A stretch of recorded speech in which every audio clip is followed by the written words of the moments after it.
오늘 예레미야 9장 17절에 26절까지 말씀 가지고 하나님은 이 일을 기뻐하십니다. 하나님은 이 일을 기뻐하십니다. 하는 제목으로 말씀 나누도록 하겠습니다.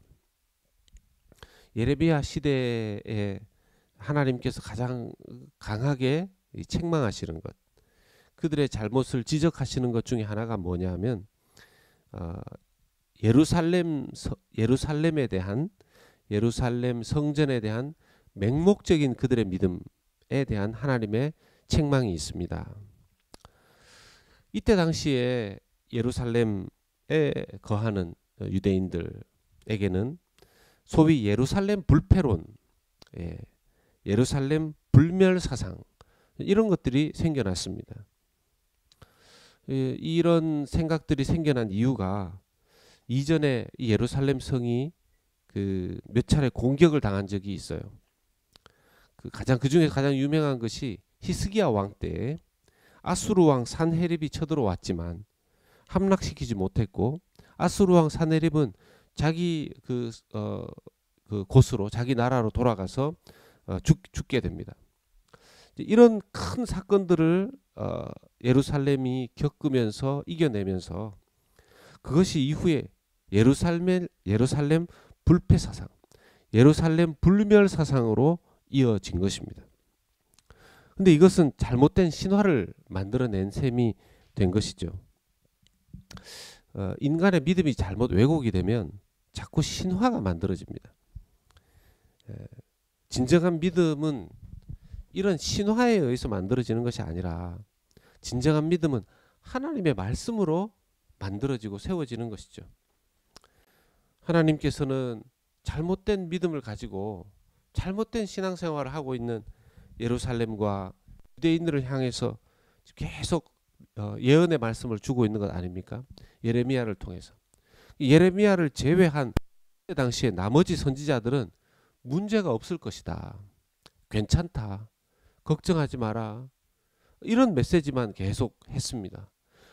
오직 예레미야 혼자만 하나님께서 예루살렘을 징계할 것이다, 유다에 벌을 내리실 것이다, 재앙을 내리실 것이다, 회개하라, 하나님께로 돌아오라, 이 말씀을 오직 그때 당시의 선지자 중에서 예레미야만 하고 있는 상황에 있었습니다. 오늘의 말씀 중에도 예레미야 혼자만 이 말씀을 전하는 것이죠. 하나님께서 예레미야를 통해서 울어라, 지금 너희들은 그렇게 편안하게 지낼 때가 아니라 울 때다, 통곡할 때이다, 이런 말씀을 전하고 있는 것입니다. 성경의 적인 것을 볼 때 대부분의 경우에 하나님 앞에서 통회자복하며 회개하며 정말 하나님 앞에서 우는 자가 되어야 한다는 메시지들이 참 많습니다.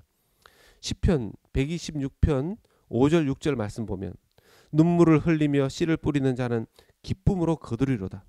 울며 씨를 뿌리러 나가는 자는 반드시 기쁨으로 그 곡식단을 가지고 돌아오리로다. 그들이 울며 하나님 앞에 나가지 않으면, 회개하지 않으면 그들은 예언된 대로 반드시 죽게 될 것이라는 거예요. 오늘 말씀에 보면 그들이 죽게 되되 죽임을 당할 때 그들의 시체가 여기저기 널려 있고, 여기 분토 같다고 합니까? 분토처럼, 흙을 아무데나 뿌려 놓는 것처럼 죽은 시체가 아무데나 널려 있을 것이고, 또 거두지 못한 곡식단 같이, 여러분 거두지 못한 곡식단은 이렇게 막 넘어져서 아무데나 이렇게 막 널려져 있죠. 그리고 거두지 못한 곡식단, 아무도 추수를 못했다는 거 아닙니까? 정리를 못했다는 거 아닙니까? 시체를 거두어 줄 사람조차 없을 정도의 비참한 상황이 될 것이라는 것입니다. 그러면서 하나님께서 이 중에 정말 붙들어야 할, 하나님께서 너희들이 이 말씀을 듣고 깨닫기를 원한다 하는 중요한 열쇠가 되는, 해결책이 되는 말씀을 주십니다. 24절의 말씀이죠. 자랑하는 자는 이것으로 자랑할지니 곧 명철하여 나를 깨닫는 것과 나 여호와는 사랑과 정의와 공의를 땅에 행하는 자인 줄 깨닫는 것이라. 나는 이 일을 기뻐하노라. 여호와의 말씀이니라. 아멘. 세상 것을 자랑하지 말고 너희들의 지혜를 자랑하지 말고 너희들의 용맹을 자랑하지 말고 부를 자랑하지 말라. 그것이 23절의 하나님의 말씀입니다. 그때 당시에 그들은 그들의 지혜를, 그들의 용맹을, 그들의 부함을 자랑했었나 봐요. 하나님은 깨닫지 못하고. 근데 이게 그때 당시에 예루살렘의 모습이었을 뿐만 아니라 오늘날 입니까? 예, 오늘날 이 시대도 별로 차이가 나지 않는다는 겁니다. 하나님을 믿는 자들은 하나님을 자랑해야 되는데 예수 그리스도를 자랑해야 되는데 예, 다른 것을 자랑하고 다른 것에 집중되어져 있는 모습을 봅니다. 하나님께서 기뻐하시는 것은 무엇인지 명확하게 말씀하시죠. 24절 전체를 보면 하나님의 말씀을 깨닫는데 집중하라는 것입니다. 날마다 하나님의 말씀을 읽고 깨닫는 것이 왕도라는 것입니다. 하나님은 이 의미심장한 말씀을 주시죠. 25절에 할례 받은 자나 그렇지 않은 자나 다 벌할 것이다. 유대인이나 이방인이나 모두 마찬가지라는 겁니다. 외형적인 문화적인 신앙인 안 된다는 거죠. 여러분 오늘날 이 말씀 앞에 우리도 마찬가지입니다. 말씀의 신앙으로 회복되어야 한다는 것입니다. 말씀의 신앙으로. 사랑하는 성도 여러분, 지금 우리 교회는 100일의 사랑, 100일의 말씀 사랑 캠페인 중에 있습니다. 하나님께서 이 캠페인을 기뻐하시는 줄로 믿습니다. 여러분 우리가 열심으로 100일 동안 하나님의 말씀을 읽고 말씀의 신앙을 회복해야 되겠습니다. 여러분 주변에 우리 스스로도 열심히 이 캠페인 해야 되겠지만 주변의 사람들에게도 격려해 주십시오.